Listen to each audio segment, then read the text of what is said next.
lors de la dernière trêve estivale, il y a eu beaucoup de joueurs qui se sont déplacés, qui ont attrapé le Covid. Est-ce que sur la prochaine trêve, celle qui va venir dans les prochains jours, vous avez donné des consignes à vos joueurs pour limiter les déplacements et donc limiter les risques qu'ils attrapent le Covid? Ça, c'est ma première question. Et ma deuxième question, ce sera sur des joueurs que vous utilisez moins ces dernières semaines, notamment en raison des blessures. Je pense notamment à Julian Draxler et à Colin Dagba. Comment vous jugez leur évolution sur les dernières semaines?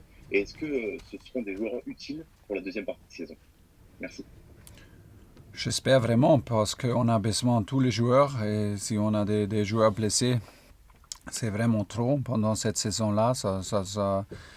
Ça coûte cher parce qu'on a besoin de tous les joueurs avec qualité. Mais voilà, mais comment gérer maintenant? Peut-être demain c'est nécessaire que c'est toujours le même sujet.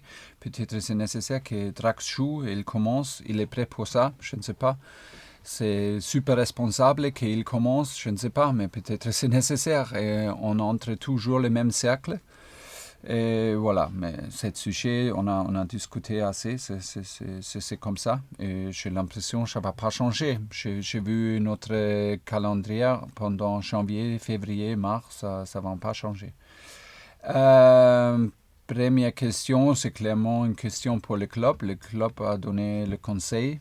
Et voilà, ça c'est clairement pour donner des conseils du club, pas pour moi. Stéphane Bianchi, le Parisien. Oui, bonjour coach. On a vu qu'il y avait 10 blessés a priori pour le match de demain, peut-être un 11e forfait avec Kylian. Oui.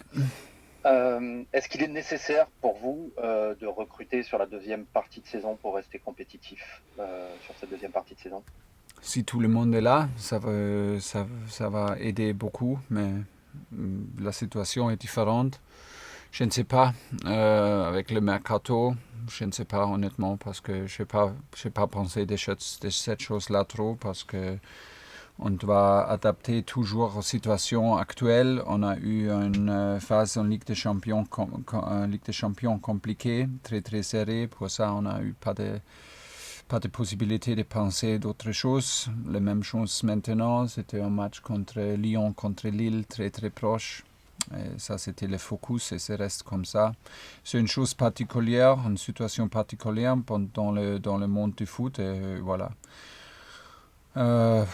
Je ne sais pas, le plus important, qu'on a moins de blessures. Ça, c'est le plus important. Christophe Remise, Le Figaro. Oui, bonjour coach. Toujours sur le même sujet, qu'est-ce que vous pourrez faire, quel levier vous pourrez activer au début de l'année prochaine pour, euh, pour protéger peut-être vos joueurs, je sais pas, en termes de préparation, en termes de laisser certains joueurs au repos pour tel ou tel match. J'en sais rien. Qu'est-ce que vous pouvez faire pour éviter, en tout cas essayer d'éviter qu'il y ait autant de blessés au début de l'année prochaine? Je ne sais pas, franchement, je ne sais pas. On essaye tous. Je peux vous assurer 100% qu'on essaye tous. On tourne chaque sujet 1000 fois pour comprendre, pour adapter, mais on peut seulement donner le même effort. Benjamin Corrèze, Gaulle. Bonjour Thomas. Bonjour. Ma question est un Timothée Pembele. Comment vous jugez ces dernières semaines, ces derniers mois avec le groupe, c'est ce début finalement avec l'équipe première? Et est-ce qu'il a un poste de prédilection? Est-ce que c'est défenseur central ou latéral droit? Est-ce qu'avec la vague de blessures, on aura des chances éventuellement de le voir demain sur le terrain? Je pense à la fin. Aujourd'hui, je n'ai pas fini mon analyse avec lui parce que je connais lui toujours, chaque jour. Et c'est dans une phase d'évaluation de lui. Pour ça, c'est pas fini. Mon avis de lui, c'est pas arrêté. Ça veut dire aujourd'hui, je veux dire, il est plus confortable et plus fort comme un joueur en défense latérale. Mais il peut jouer dans les trois antérieurs ou peut-être dans quelques moments aussi comme un défenseur central. Mais aujourd'hui, il est plus fort comme un défenseur à droite. Ça veut dire le 5e ou le 4e dans la ligne. Et il a amélioré beaucoup parce qu'il a changé la mentalité, sa mentalité. Il a changé beaucoup et c'était absolument nécessaire et il a fait ça. Et pour ça, il mérite d'avoir des minutes comme c'était passé pendant les derniers matchs. Et ça, c'était le plus important pour lui. Nicolas Paillard, Et j'espère qu'il peut continuer comme ça. Nicolas Paillard, Canal+. Bonjour Thomas, deux petites questions. Un vrai casse-tête pour vous, pour la composition avec ces 10 blessés et cette incertitude Mbappé. Comment faire pour Strasbourg? Et la deuxième question, c'est par rapport aux prestations de Moïse Kean. Je voulais savoir concrètement, pour vous, qu'est-ce qu'il amène à l'attaque du Paris Saint-Germain? Merci. Il amène, ça veut dire il amène vitesse et une input physiquement qu'on a besoin dans quelques matchs ou peut-être toujours. Il est très humble, il connaît bien sa rôle dans cette équipe, il est toujours prêt pour travailler, il est toujours prêt pour donner un grand combat contre des défenseurs centrales adversaires. Il est toujours prêt pour défendre, de faire des choses tactiquement, fermer des espaces. Ça, c'est l'input de lui. Et pour demain, oui, c'est vraiment un casse-tête maintenant. Je n'ai pas des idées qui jouent parce que nous ne sommes pas sûrs qu'il a des gars qui sont là. Il y a des gars qui sont dans une zone de risque. Et voilà. Honnêtement, je dois parler encore avec des docteurs de Guinée et avec des joueurs, attendre le dernier entraînement et décider très tard. Julien Froment, Europe 1. Oui, bonjour coach. C'est le dernier match de la première partie de saison.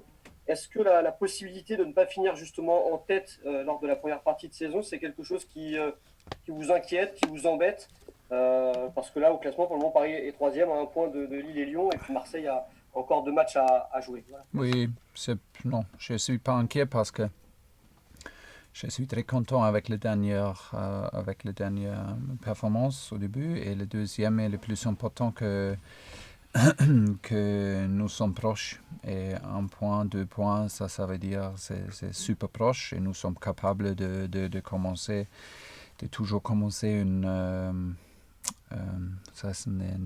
série de victoires.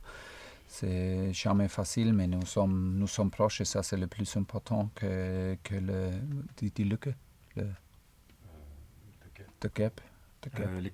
l'écart entre des équipes.